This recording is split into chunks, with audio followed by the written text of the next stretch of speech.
Hello, and welcome to episode number 159 of the Board Game Barrage podcast. I'm Christina, the blue tank, your host, and with me as always, I have Kellen, the red tank. Neelan, the orange tank. Hi, Kellen, that was the cue. And Mark, the green tank. Hello. I will take a vow of silence until you say the slogan of our podcast. Don't You could say it, Kellen. It has been a while. It has been a while, yeah. Kellen, why don't you tell us what this podcast is all about? I want you to do it. Yeah, but I just think it sounds better coming from you. I can't say this. I have too much pride. I can't do that. So do I. Pride? The same slogan that you make us say every week? No. I'm happy to say it, but not on cue like a parrot. Yeah, same. Why do you think I don't want to say it? Speak. Say the slogan, corporate monkey. Neelan, do you want to say the slogan? Oh, never. All right, maybe next week. I appreciate you didn't even ask me, Christina, because you know where I stand. I know where you stand, Mark. So since wrapping up our top 50 games of all time, we've been getting a lot of questions, and we've been kind of all chatting and thinking about the nature of having a top 50 list and comparing games like Happy Salmon and Cthulhu Wars and how you can rank things like that, how you can have Time's Up right next to Cthulhu Wars. And we are here to answer your questions and to tell you how to have a favorite board game, and actually 50 of them. Before we talk about that, we're going to talk about Medici the dice game, the Gallerist, and Iberian Gauge. So, Neelan, why don't you kick us off with some Medici talk, specifically Medici dice talk? So, I want to say right off the bat, the Medici the dice game is better than Medici. You just take that to the bank. Don't worry about the rest of anything that's going to be covered. Just go in knowing that. What is Medici? I think first and foremost, it is one of Knizia's renowned auction trilogy of games. It's a pretty simple game where, you start with a certain amount of money. You are bidding on commodities in order to fill your ship, and the two trade-offs are either the value of the commodity, which is going to make your ship more valuable, or the type of commodity, which is going to lead to you sort of generating monopolies on these commodities. At certain intervals in the game, whoever has the most of a certain commodity is going to get points, and whoever has the highest value in their ship is going to get points. This plays out in Medici in the form of cards, which you are auctioning off in lots. In Medici, the dice game, we've taken the structure of Medici and turned it into a roll and write. One of my favorite genres of games, one of Kellen's favorite genres of games. One of my favorite genres of games. Chartreuse. That's what you say. Yeah, that's what you say when someone has wronged you. I don't think that's right. No, that's right. You can look it up. Yeah, look it up. So in the Medici the dice game, you have 5 dice, and the sides of these dice, similarly to what I just described, reflect both a value and one of the colors of commodities. In this case, there are 5 of them, and those values go anywhere from 0 to 4. There's also a face on the die which is just a 5 of no commodity value, and on your turn, you roll all the dice, you pick up to 3 of those dice, and you score them both for their value in your ship, and for how many of each commodity is reflected on the dice shown. The one twist in this being that if you choose a 0, you're going to get 2 of that commodity instead. You're going to choose up to 3 of them, and then the remaining dice are going to get selected by your opponent. So they're allowed to pick the same die as each other, but each one of them picks one of those remaining dice and scores it on their score sheet. Then it's the next player's turn, and they're the start player to repeat the same thing. The way that this varies over the course of time is that there are 3 ships, which are each of the 3 phases of the game, and whoever has the biggest, most valuable ship at the end of each phase is going to get a certain number of points. Whoever has the most of each commodity is going to get a certain number of points. And in each of those 3 phases, your ships are getting slightly bigger. So the rounds get a little bit longer. There's more protracted calculation, but the commodities never reset. So at the end of the game, you're still working on the same majorities over the entire game. And honestly, that's kind of almost the entire gist of this game. I think certainly in the realm of even roll and writes, which is not a very complex genre, it's quite a simple one. It definitely has the Knizia flair of a lot of his games where he's just shaving off everything else, and what you're left with is just the core of a decent roll and write game and somewhat of the core of Medici. Kellen and Christina, you've both played this. What did you think of Medici the dice game? I really liked it. So we've played a few times now, only at the 2-player count. But like you said, Neelan, I loved how quick it was to get into it, how simple it was, and it still felt very tense the whole time. There was a lot of back and forth where every single time Kellen took a turn, he grabbed my sheet and was analyzing. And so it felt casual enough to where we were able to really math everything out every turn, because it didn't take that long. But it was tense enough to have that quality that I love in all games, really, but in Roll and Writes, which is it being so painful when your opponent takes the exact die that you want. I think that it clears the bar of better than average roll and write game, but that bar is very low. Roll and write games is really a genre where you can just throw anything in there and people are excited because they have a little sheet in front of them and they're drawing on it. It has the Reiner Knizia flair. I'm not convinced it's great. I think that what Christina mentioned about having to grab another player's sheet and put it in front of you would only be exacerbated in a 4-player version of the game where it's literally important who has the most blue, and so near the end of each round, you're going to be like, how many blue do you have? How many blue do you have? And also the colors are not great.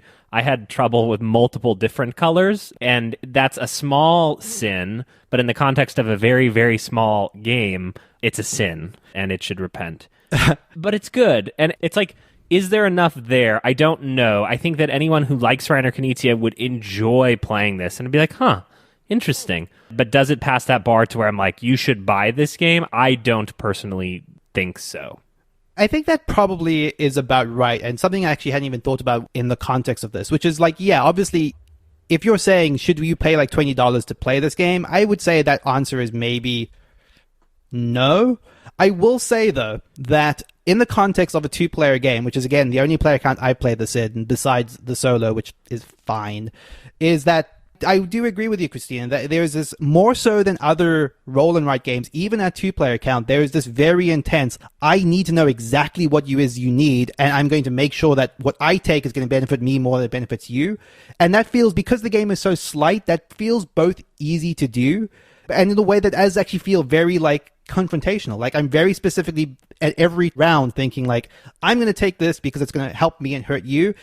But that said, it also is wrapped in, like you said, there's almost this mathsy core where it's a little bit well, if I take this, then I'm going to go up 10 points, you're going to go down 10 points, but if I take this one, I'm going to go up 20 and you're going to go down 10. Mm-hmm. And part of that exercise is some fun, but it's not exactly what I want from a board game a lot of the time. And I think we've already spent too much time on Medici the dice game, but I think a lot of the strategy is buried in, should I choose 1, 2, or 3 dice? Yes. In terms of going last in a round. And that's not really my favorite type of decision, where it's well, if I only take 1 this time, and then she takes 1 or 2 next time, I get to finish out the round by rolling all 5 and choosing 1. I don't think that should be the point of the game, and I feel like a large portion of the strategy is derived in how to end a round. Yeah. Which I think is maybe understated the first time you play it, maybe a little bit, of realizing that finding the exact right time to complete your ship by dropping less than 3 dice is the most interesting decisions in some way. But yeah, I agree. I don't think that there's a whole lot here. It's certainly not enough to necessarily warrant further discussion, and not much to necessarily say I would recommend paying full price for it. But interesting. It is definitely interesting seeing Knizia's take on any genre, and this is no exception. That is Medici the dice game. All right, Mark, tell us what you've been playing. Well, I've added to my collection of Lacerda games by giving the Gallerist a spin. So far, I've played and enjoyed Kanban and Vinos, and I've also played Escape Plan. Kidding aside, my biggest issue with Escape Plan was it felt plotting to me, and it sort of soured my opinion of Lacerda in retrospect in a weird way. So I was a little hesitant to give Gallerist a spin, but I'd been excited to play it, and it's got a beautiful production, and the fact that it has an art theme is interesting because, you've got art on art there, so it draws your interest in that respect. It's got all the Lacerda hallmarks, which is one worker that you're moving around. That's a hallmark in a lot of his games. Tons of interlocking mechanisms, and just extremely heavy. So all those are found in a lot of his other games, and they are also in Gallerist. What you're doing in Gallerist is you are a gallerist, you're running your own gallery, and you're trying to fill your gallery with the hottest artists. You're trying to discover artists and then prop them up to make them famous, and therefore the pieces in your gallery that you've acquired from them are worth the most at the end of the game. And ultimately, that's what you're trying to do. You're trying to have the most money at the end of the game by discovering artists, pumping them up, and exhibiting their works in your gallery. As I mentioned earlier, this is all done with a single worker that you're moving around the board. In fact, it's a single worker, and there are only 4 worker placement spaces. So again, this is a sort of trademark where, despite the fact that it's a very, very heavy game, the number of spots you can actually go to are quite small, but it all comes down to how things interlock and how you spend the various currencies that you can acquire. So I really, really enjoyed the Gallerist. I liked it quite a bit. I think the thing that set it apart from Escape Plan was the ramping up of your position as the game went along. Early on in the game, you're doing one thing and you're just discovering an artist, but it's not really doing anything.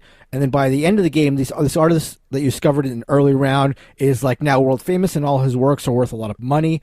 There is a very clear sense of growth. And also, I was talking to other people that I played this with and just looking at reviews of the game. One of the big complaints is that it is hard to grasp, and I get that. And it's difficult to sort of teach and understand. And I completely get that. Again, that's also a sort of trademark.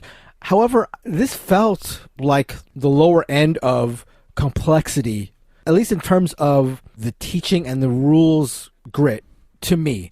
I was able to sort of internalize how things worked fairly easily, and I think the other players at the table had the same experience. That's not to say that the depth or like optimal play was anywhere near what we were doing. At the end of the game, all of us said like, oh, if we had known how things worked out, we would have done things a lot differently, which you're going to get in every heavy game, I think, pretty much. But I would say this is a game that is relatively rules light when compared to heavy games in general, while retaining a lot of the depth of play. And I enjoyed that. And also, I mentioned the production, and I think that is another big selling point of the game. It's absolutely beautiful. Games that have a art theme, I think, are naturally going to be more interesting for the reasons I pointed out earlier. You've got an artistically beautifully designed game, and then you've got more art in it, and it just has a nice look, and it's a very comprehensive piece. It's a very clean looking board, a clean design, but it's got little actual easels that you're putting the art on. It's just really designed very well by Eagle Griffin. The chits and everything are really thick. It's got a weight to it, not only in terms of the game difficulty, but in terms of the production. It feels like it has some gravity there. It seems like you've written my review for this game on BGG, which is 1, the chits are thick. 2, I love the easels. 10 out of 10, the Gallerist. Right. I was actually cribbing your notes. I was hoping you wouldn't catch on to that, but my plan was foiled. I really enjoyed the Gallerist. I am looking forward to playing it, and I'm happy that I have played another Lacerda game that I enjoyed, because Escape Plan really put me off, and I was just worried about my retroactive opinion of Lacerda games, but this was good. It's interesting, Mark, because I feel like I've gauged my opinion on what Lacerda games to play mostly on your take, and I feel like for the longest time you've been championing Kanban, which sort of had at the top of my Lacerda to play list. But if you're saying that this is your new favorite potentially, and Gallerist is definitely one I've had my eye on for a while, so this seems like maybe the next one I should play. How did you feel about Escape Plan? I think I was on a similar place to you. I thought it was fine. I didn't hate it as much as Kellen, but I thought it was fine. I have a feeling you're going to really like Gallerist, because it is very puzzly. There is player interaction, which is nice. It's not overt, but there is player interaction. And there's also player interaction not only over the worker placement spaces, but also in terms of grabbing these end-of-game scoring spots. There's a little cutthroat action in that respect. But it is very, very puzzly. I mean, it has the interlocking things that is, again, Lacerda hallmark. Monique and Naveen of Before You Play are huge Vital Lacerda fans, and we've talked about running another one at Strategicon. And so I think my next Lacerda will be in that context. I don't know which one it shall be, but I think the Gallerist is potentially close to a consensus favorite. I know there are individuals who have other favorites, like On Mars, being the new one. Right. And Vinos, there's a lot of love for that. But I think the Gallerist is sort of the most consensus among his games. Is this how you're breaking it to us, that you're not playing any Lacerda games with us? All right, Kellen, tell us what you've been playing with your favorite people. We had the opportunity to try a TTS mod of the latest Capstone game. Since this is releasing on a Thursday, I believe as of Tuesday, you can pre-order the new version of Iberian Gauge, which is the third game in the Iron Rails series of games, with the first being Irish Gauge and the second being Ride the Rails. We had the opportunity to try this new version. Thank you, Alex, for arranging that for us and playing with us. Iberian Gauge is a very simple, and Mark, please jump in with like Winsome or 18XX or some, little bit of history. Just throw in the words that you want to do at some point. Yes, because we got halfway through the game and then I realized we were in Spain. So that was one of my challenges. What was the question you asked? He was about to place in Madrid and he was like, oh, is that a real place? Is that what your question was? I don't remember. There was also a question about whether or not the cities would be randomized. Oh, yeah. The cities in Spain. Well, the cities change every game. In Iberian Gauge, you are investing in railroads, and then those railroads are moving around and placing rail in Spain. Similar to a game that the Board Game Barrage podcast loves, Imperial 2030, the companies have money. The companies have their own treasury, and when you act on behalf of a company, you spend money out of that treasury. So the game takes place over a series of stock rounds and operating rounds where you are buying interest in those companies, and then you're placing track onto the board. You're trying to connect the different companies to different cities in Spain that are not randomized. And then those companies pay dividends, which is one of the main ways that you earn money in the game. What is interesting is when a train company has a ton of cash, you have to figure out, okay, how can I use that cash to benefit me, but not to benefit Neelan or Mark? The function of a stock round, right? A train could have 4 shares available, and the order in which you buy them is very important. If I invest first in the red train company, I will be, for every future operating round, placing first on behalf of the red train company, which sounds like a good thing, right? You want me as captain and Mark in the caboose. Because by the time it gets through that phase, there may not be any money left for Mark to place anything. But the hilarious thing is that everyone is not equally yoked in each of the train companies. I might really want red and yellow to succeed, and Neelan might really want yellow to succeed. But Mark is also a part of yellow and does not want yellow to succeed at all. And so this leads to hilarious situations where you're kind of semi-negotiating where your train company will go. And I'm saying, well, I'm going to go here, but that means, Neelan, you need to build here. Well, actually, Neelan was one of the worst in this game. I don't know why I'm using... Christina and I are working together, and then Neelan builds into the mountains and spends $8 for no reason out of our company. I believe you were the one to kick off the great mountain exploration endeavors. Yes, Callan was the great saboteur in this game. He had 1 share of every single company. That's a strategy. I don't know why you're all laughing at me. He didn't even, at the end, it was the very last round, and he's like, oh, because I said something about every company that he was in. He was like, I'm in all of them? He didn't even realize. Anyways, our game was like me versus everyone else because I was the only one that went really heavy in one company. And then I kind of had a shares in a couple other companies to support my main company. But man, everybody was really getting up on me. The one thing that I will add is that the way that you transfer money from company to company is by leasing other companies' railroads. And so, your train may not really want to go all across the blue track, but Christina really wants it to. And so all of a sudden, your train company is leasing a bunch of track just so Christina can take money from one company and put it in another company. Exactly. That was my favorite part of this game. I loved this game. I loved the idea that I could invest in one company that would be placing track before my main company, and then I could take that company. I could not only create the path that I wanted, but I could also put that money from my B company into my A company, and then I could take my A company's actions, and I had like 3 actions in a row in my main company, so that was very helpful.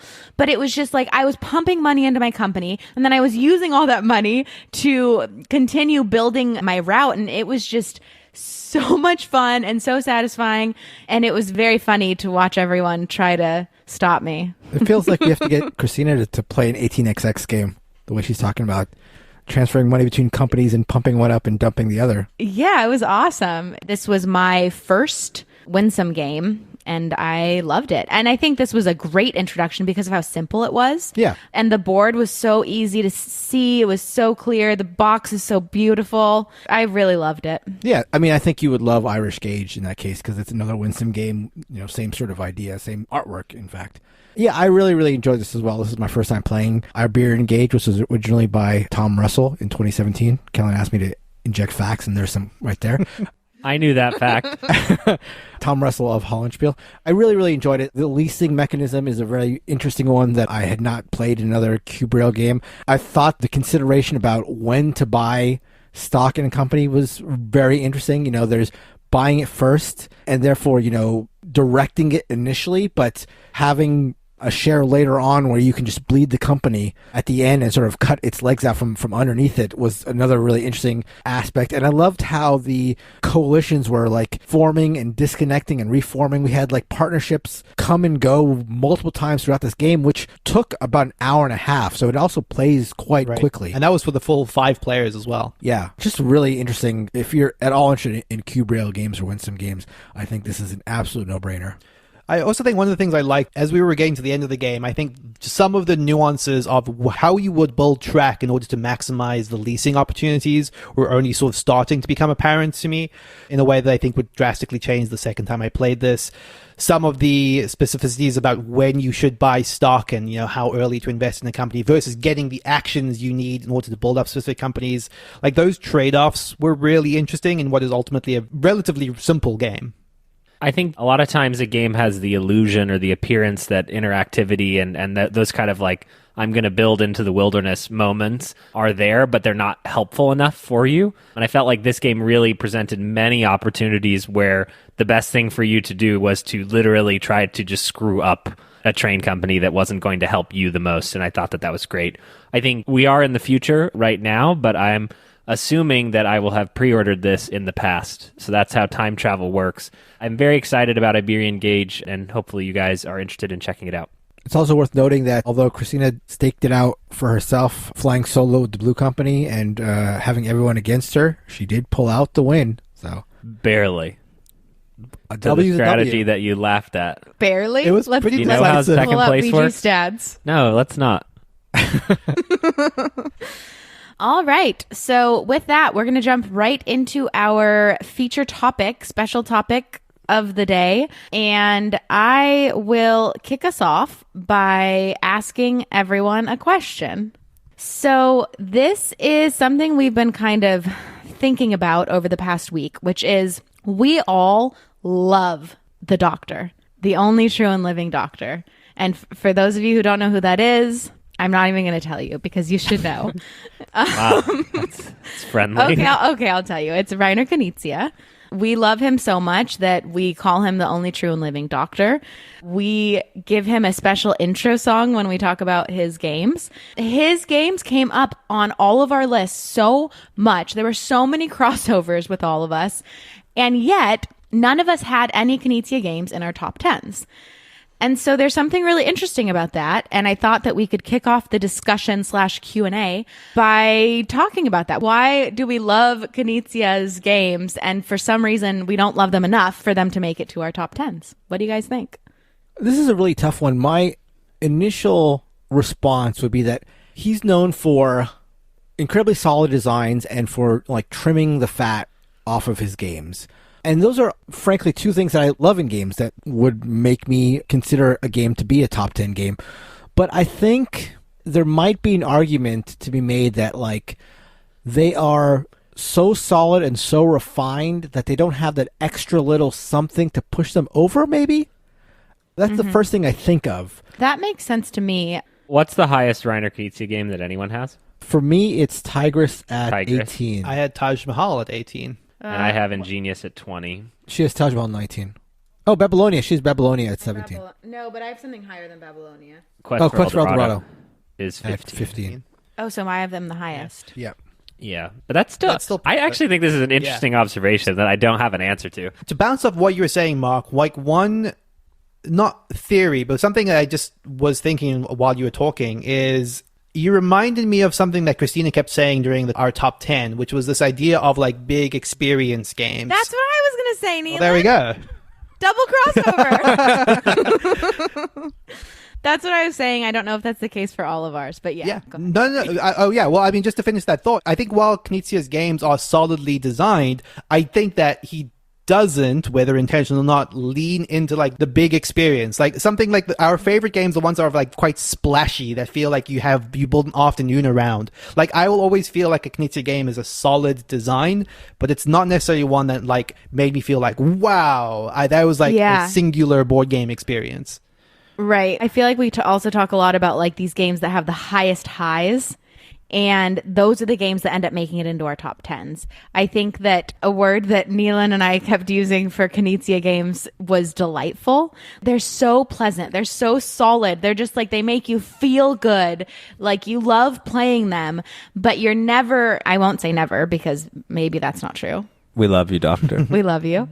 It's not going to be I'm jumping up from the table and screaming at Mark because of the move he just made, you know? It's going to be more subdued. It's going to be fun and nice, and it can be fighty, but it's just not that like explosive experience. Mark has got a big butt, and that butt is Tigris and Euphrates.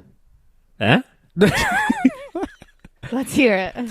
Yeah, I mean, I do think Tigris and Euphrates is a refutation to that, but I think you're still right. I mean, Tigris and Euphrates does have big fighty moments, but they are fighty in a, for lack of a better term or analogy, in a chess sort of way. It's like plan fighty. It's not splashy. It's not like the Estates where you're feeling like you're getting a knife stuck in your gut. It's like, what? You don't feel like that way? Good. That great feeling. I don't know. I think we are really weird and we love like really painful things in games. Tigris Euphrates is certainly fighty, but I think it's fighty in a different way. And look, I think it goes without saying, hopefully, that Knizia is almost certainly our favorite overall designer as a podcast. So like this is no slight to his designs at all. But yeah, I think that's what keeps them from being in the upper echelon for us collectively. Yes, we love you, Doctor. And we love you forever. Don't ever change. Yeah. Keep stacking the doctorates. Moving on to our next question. But again, I just want to reiterate, Dr. Reiner Knizia is our collective favorite designer. So just that's what your takeaway should be. Okay. I'm going to direct this question to Mark and then anybody else. We have a question from our Discord from Soup. This year definitely signaled the rise of the Friesa across all your lists. What led the most to their collective rise? It's interesting because I think Friesa is sort of a poor man's Knizia in a way. I think, he's very prolific, though I don't think he hits as consistently as Knizia, although both of them, have their share of duds. But whenever Friesa is designing a game, you can be pretty sure that it's going to be a solid design and that it's going to be interesting and streamlined. And I think what led to the rise of Friesa games for me was that my first Friesa game was, unsurprisingly, probably his masterpiece to most people, Power Grid. And I just don't really like Power Grid for reasons I've described in the past. I think I will just mention I just do not like the fact that a good strategy in Power Grid is to not jump to the lead. That's just sort of antithetical to my playing style. So that put me off of Friesa games in general. But we were lucky enough, Kellen and I, to go on a game night where we were introduced to Fast Loss. Super, super charming, super well-designed game. And then as part of a multi-game trade that I made locally, I got Fresh Fish, not even seeking it out. I just saw a deal for a bunch of games, decided to give it a try, absolutely loved it. So it's got that, to harken back to the question we just had, that Knizia, fantastic design, but it's also got the stabby quality that we like, the masochistic knives and guts quality that we like. So that's what it was. It was just like a great designer who does interesting things. So the answer is fate. Fate brought more Friesa into our lives this year, and we are very happy about it. That's correct. I will say I'm looking longingly at the latest Friedman Friesa game on my couch. I think it's pronounced F Yum. So you just say long F. Fayum. And no, I think it's F Yum. As in Friesa Yum. Literally, I have family in Fayum, so I will say I'm probably right about this. Yes, I ordered and have received Fayum. Fayum. I know. I'm trying. What are you guys trying? He makes these boxes are so big. I don't understand why he uses is it really this big? box shape. It's that weird longer. It's a fast loss size. Yeah. Why does he do that? I don't know. I don't like those boxes. Yeah, I mean, I would buy a Fuji Flush if it was in that box. You would? That would be a weird way to store 80 cards. Big cards. Right. All right. Our next question comes from Second of the New in our Discord, and a couple other people asked similar questions. So the question is, how does your play group inform your tastes? And are there games that did not appear on our list that might have cracked the top 50 if not for the fact that we play with each other? I think what's actually interesting to me about this question is I kind of felt we kind of all were thinking the same thing as we were recording a lot of these episodes, that there are games that are wholly unique to our lists, even very close to the top. Stuff like Through the Ages, for example, for me, is not a game that I came to share any love with any of the three of you. That is one that feels wholly my own, as it were, and I felt like there was a fair bit of that on our lists. I actually felt, and this is probably just me being so selfish, but I could not believe that Innovation wasn't higher on your guys' list. When you said what number it was, I was just like, how is that even possible? And then also things like where I know we've had these shared experiences that have been so good, like Archipelago, for example. I'm just like, how is that not higher on your list? I don't understand how our top 10s aren't identical. That's interesting. Because, yeah, we do play a lot of games together. The majority of our games we play together, and we develop these experiences with these specific games. So it is hard to separate that. I mean, I think ignoring solo games, which is a totally valid way to board game, but if we kind of put the veil over that for a second, every board game you play has to be played with a group of people. So your top 50 board games will be informed by the groups of people that you play with. And not this specific question, but there were a couple questions that sort of had this undertone of if you had played with more different groups of people, you'd have a different top 50 list. And I think the answer to that is yeah, because my top 50 favorite movies are 50 movies that I have seen. And so by virtue of playing games with Mark, I'm being exposed to more train-like type of games. And by playing games with Neelan, I'm playing more mid-weight Euro games, generally speaking, than I otherwise would. And I think that the tastes do converge, right? And some amount of someone's enthusiasm for something pushes you towards that thing. But I think that speaks to the inherent social nature of board games. And so to derive some sort of objective list of these are the 50 games that are my favorite, no matter whom I'm playing with, it's a weird thing to try to separate. And I don't even know that it's possible. Yeah, I don't think that exists. I don't think that you could possibly... Except for the fact that our lists were objective. We forgot about that.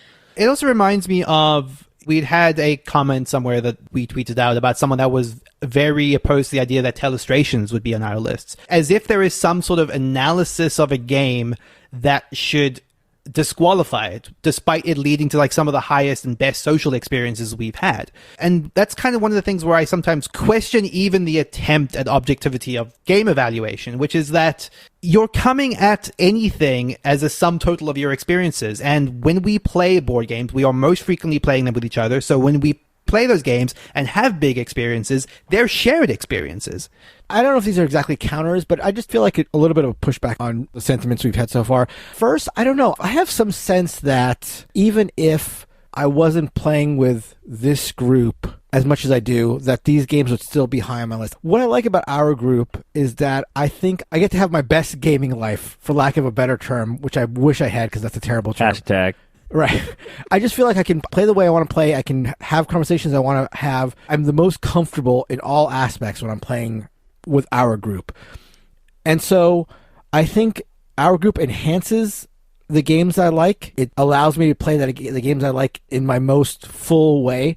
But I still think these are games I would like no matter what the group is. And I think even the nature of favorite is so nebulous. And I think what I would encourage people to do who have never made a top 10, a top 20, is you just start it. Honestly, put up a couple of your favorites and then start putting stuff kind of above and below it. People like making lists. I think this is a human thing. And right. You kind of feel it. almost more than the objectivity of it. You know, one of the things we've had on the Discord this past week is people just posting their 20 favorite games. And, you know, I'd encourage anyone to join the Board Game Barrage Discord and kind of share your favorite games. I think it's an interesting exercise. In this past year, for me, you know, like a game, like I moved Crokinole from the middle of my list off of my list, just completely got rid of it. And it's like, what does that even mean? And it's kind of means, well, I'm tired of it sitting on my wall and not using it and having to wax it every 3 months and going like, when I move, do I want to take Crokinole with me? And the answer is no.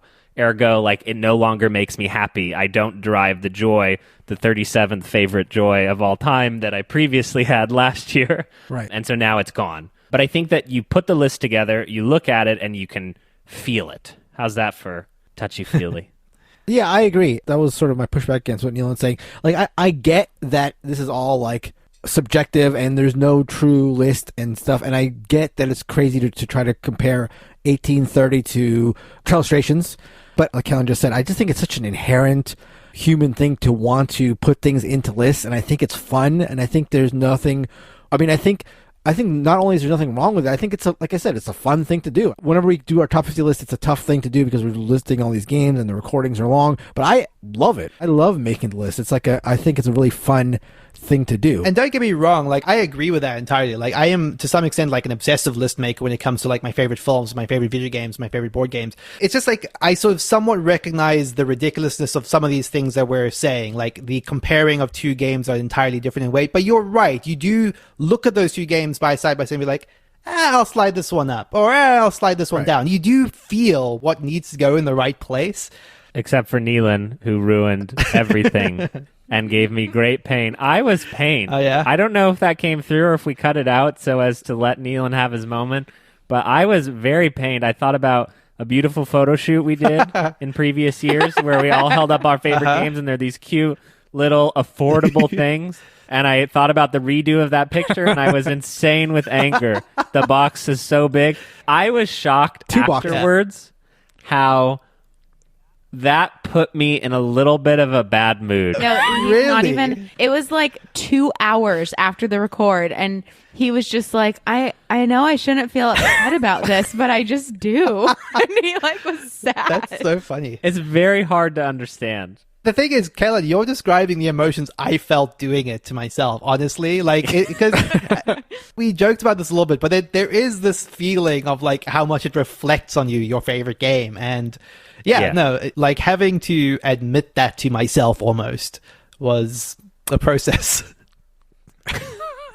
Now the healing can begin. All right. Our last question we're going to talk about comes from Payne from the Discord. Any 2020 games you think may crack the top 50 with more plays? And I'll just extend that to say, are there any games in general that you think might push to the top 50 with more plays? Yeah, I've got two. One that I have played and one that I have not. The one that I have played is Nanty Narking, which is a redo of Ankh-Morportha. Yep, nailed it. Perfect. I'm pretty good at that. But I feel like if you mispronounce a fake thing, that's more okay. Am I in the clear? That's fair. I'm not sure I've ever known how to pronounce Ankh-Morportha, to be honest. Great. Nanty Narking is a really cool, lighter family game where everyone has a role and they have a different sort of win condition that they're trying to get, which is like collect money or be in the most places. And so the game has a very archipelago-like vibe where you're trying to like deduce who everyone else is.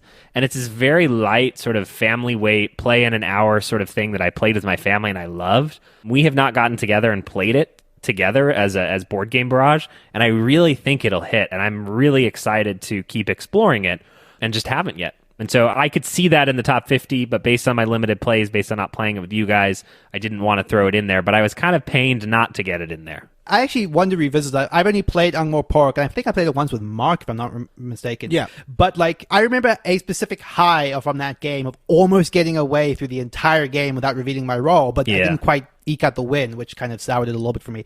But I've got the sense that I wouldn't get a chance to play it again, so I moved it out of my collection. But I would love to if it's something that's hit it for you, Kellen, for sure. Yep. Totally. And then the one that I have not played but know that we will love is The King's Dilemma, a game, that we were super excited about getting and sought out a copy before it was the big hotness at Gen Con and begged for a copy of it. And then for whatever reason, just have not had the chance to start it. That being a negotiation sort of campaign-driven game where you just argue with each other. I can't think of a better game for board game Barrage as a whole. Perhaps the campaign elements maybe not to our taste as much. We don't always love campaigns, but I think that this one specifically has so much hype. And the love from some of our favorite other board game entities like So Very Wrong About Games make us just want to seek it out and play it. And it's sitting in the closet just waiting to go. I think my answer to this is fairly boring because I think these games were mentioned in our top 50. But Beyond the Sun just missed my top 50. And I expect that was 51, right? It was 53. I have it all here. Don't even try. I feel like it will rise. I don't know how high it will rise, but I could see it being in my top 50. And the other game that's in my top 50, actually between 51 and 60, was Babylonia, speaking of the Knizia games. I can see that one rising. Again, I don't know how high that one would get, but I can see it cracking my top 50. Well, both of those are in my top 50. Yes, so if they weren't in my top 50, those are the two that I would have said. But they already are in my top 50. There are a couple that have been on my mind recently, and I already spoke about this on the top 50 list. This is boring. But like Keyflower, I really would love to play more of. I think that would end up on my top 50. And then the other one, and again, I already spoke about this, but Rising Sun. I think I just really need to play that bunch more times because I think I would love it. Yeah, Mark already named a couple for me. I think Beyond the Sun is one that I played a little bit too close for my first game, like right as we were writing the lists, or at least right as I was creating my list. So I just need more plays personally. And Fast Sloths is another one that comes to mind that also had only played once, and I liked a lot, like really enough to like hover right below the bottom of my list, but still would like to get more plays of it. The big one for me that I feel like with some confidence that I think all of you will like a lot, I think Mark is probably the one that's more likely to agree with me, is Eclipse is one that I think that is, once we get to play that, will probably move, I would think, quite far up our list, certainly up on mine. I have still only played it the once and a long time ago, too long ago to really evaluate it. And especially in light of the new second edition, which I've not touched at all, I would definitely like to try Eclipse as soon as we are able. That will wrap up our feature topic for today. One last thing we wanted to talk about is the things that we are looking forward to in the board gaming world. So, Kellen, what are you looking forward to? We'd be remiss not to mention a friend of the podcast's Kickstarter launching this week. Dan Hughes of Sporadically Bored and the Dice Tower and his daughter Cora have made a board game, and it is going on Kickstarter. And as of the time of this recording, it will be on Kickstarter. This is called CoraQuest, and that's C-O-R-A Quest. You can find that at CoraQuest.com, and I'm sure that CoraQuest.com will link out to the Kickstarter.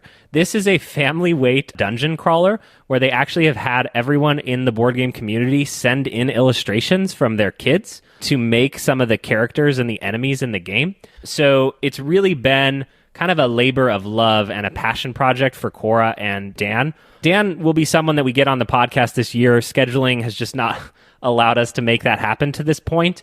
I think that for me, seeing this kind of happen all during the pandemic is, and it's hard for me to say this with no sarcasm, as I'm known for sarcasm, is literally inspiring to me. You know, it was conceived of, made, it's a family-led game. I don't have any kids, so I'm probably going to back it just because I think it's the right thing to do. I think that if you have a family, if you have kids, you can see the passion and the art and all of the fun that they had making it. And I'm really excited to see it succeed this week. And that is CoraQuest, something that I'm looking forward to in the world of board gaming.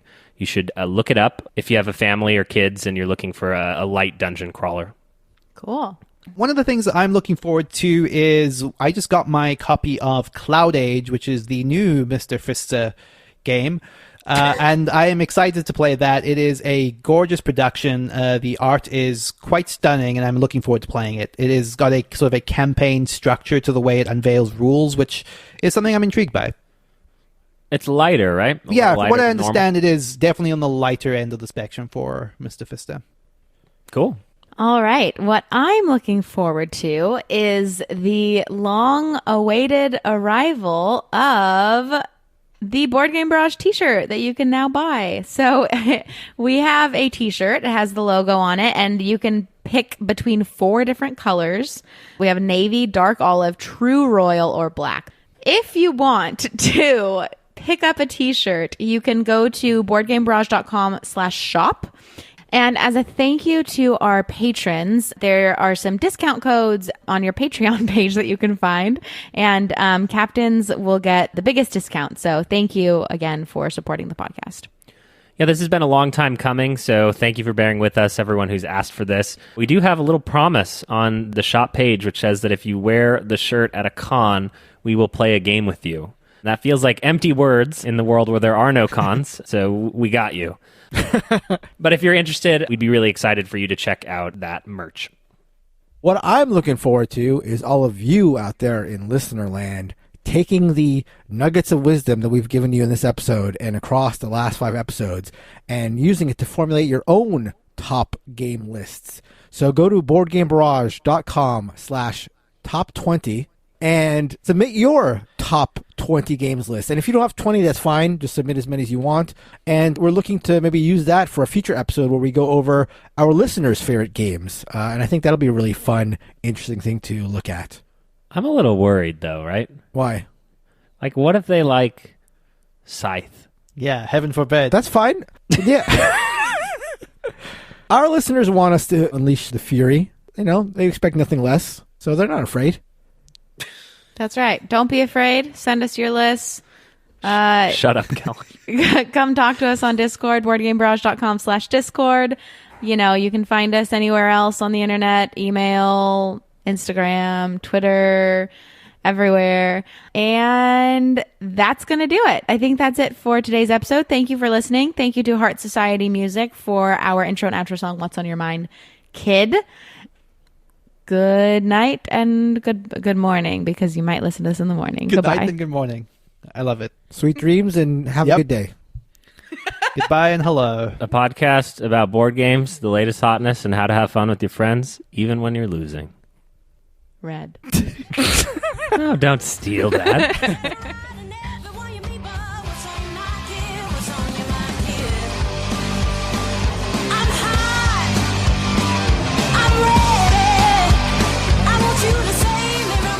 And I will kick us off by asking everyone a question. How do we actually want to do the meat of this? Is it just straight into the Q&A? What? The way she asked that, like, clearly having no idea where to go from there. But Yeah. Yeah, I did not have a question ready to ask anyone.